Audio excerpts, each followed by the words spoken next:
मुरादाबाद और प्रतापगढ़ में 2 मौलवियों की हत्या के बाद से बवाल मचा हुआ है।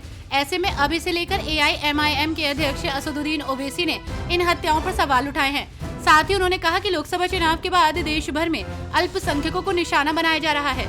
ओवैसी ने आरोप लगाया कि हाल के लोकसभा चुनाव परिणामों के बाद देश के विभिन्न हिस्सों में अल्पसंख्यकों पर हमलों में चिंताजनक वृद्धि हुई है। उन्होंने इसके लिए RSS पर निशाना साधा। पंजाब में कैबिनेट में कोई भी फेरबदल नहीं होगा। गुरमीत सिंह के सांसद बनने के चलते उनका मंत्री पद खाली हो रहा है। इस पद की जिम्मेदारी किसी और को सौंपी जाएगी। पूरे कैबिनेट में फेरबदल की कोई तैयारी नहीं है। केजरीवाल और CM मान की मुलाकात के बाद ये अटकलें लगाई जा रही थी कि कैबिनेट में बदलाव होगा। हालांकि आम आदमी पार्टी ने इसे सिरे से नकार दिया है। मध्य प्रदेश के 8 शहरों में PM श्री पर्यटन वायु सेवा का शुभारंभ आज से हो रहा है। हवाई यात्रा के रूट में जबलपुर, भोपाल, इंदौर, रीवा, उज्जैन, ग्वालियर, सिंगरौली और खजुराहो को शामिल किया गया है। हालांकि पहले चरण में इसकी शुरुआत आज से जबलपुर, भोपाल, जबलपुर, रीवा और रीवा सिंगरौली के बीच हवाई यात्रा शुरू हो गई है।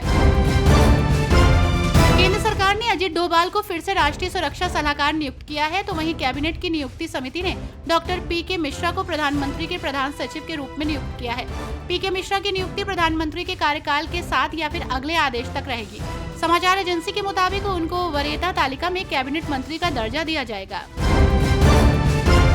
दिल्ली के जल मंत्री आतिशी ने आज राजधानी में पानी के संकट के मुद्दे पर प्रेस कॉन्फ्रेंस की। इस दौरान आतिशी ने कहा कि सुप्रीम कोर्ट ने कल अपनी सुनवाई में दिल्ली सरकार से पूछा था कि पानी के दुरुपयोग के लिए क्या क्या कदम उठा रही है। आज डिटेल में दिल्ली सरकार ने उन कदमों की जानकारी दी है।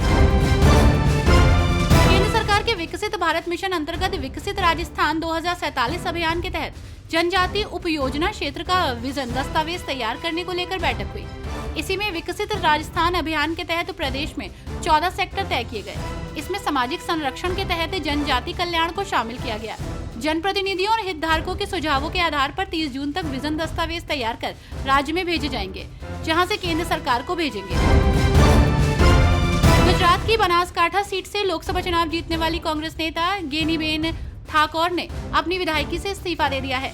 वो गुजरात के वाव सीट से विधायक थी। गेनीबेन ने विधानसभा अध्यक्ष को अपना इस्तीफा सौंप दिया है। आपको बता दें कि गेनीबेन गुजरात से कांग्रेस की एकमात्र लोकसभा सांसद है। हरियाणा के सिरसा से कांग्रेस सांसद कुमारी शैलजा ने राज्य में इसी साल होने वाले विधानसभा चुनाव को लेकर बड़ा दावा किया। कुमारी शैलजा ने प्रदेश में होने वाली विधानसभा चुनाव को लेकर दावा किया कि कांग्रेस की सरकार बनना तय है। कांग्रेस नेता ने कहा कि प्रदेश की जनता बदलाव चाहती है और आगामी विधानसभा चुनाव में हरियाणा में उनकी पार्टी की सरकार बनना तय है। गुजरात के मुख्यमंत्री भूपेंद्र पटेल ने राज्य के अधिकारियों और निर्वाचित प्रतिनिधियों से लोगों की शिकायतों पर ध्यान देने को कहा है। इसके साथ ही उन्होंने कहा कि राज्य में कहीं भी हो रहे अवैध निर्माणों पर तुरंत रोक लगाई जाए। भूपेंद्र पटेल ने इस दौरान राजकोट के गेम जोन में लगी आग का भी जिक्र किया, जिसमें 27 लोगों की मौत हो गई थी। शिंदे गुट की शिवसेना ने महाराष्ट्र विधान परिषद चुनाव में मुंबई टीचर्स सीट से अपने प्रत्याशी की घोषणा कर दी है। इसके साथ ही वो अपनी सहयोगी बीजेपी के साथ फ्रेंडली फाइट को तैयार है। एकनाथ शिंदे की पार्टी शिवसेना ने यहां से शिवाजी शिंदे को प्रत्याशी बनाया है और 26 जून को चुनाव कराए जाएंगे।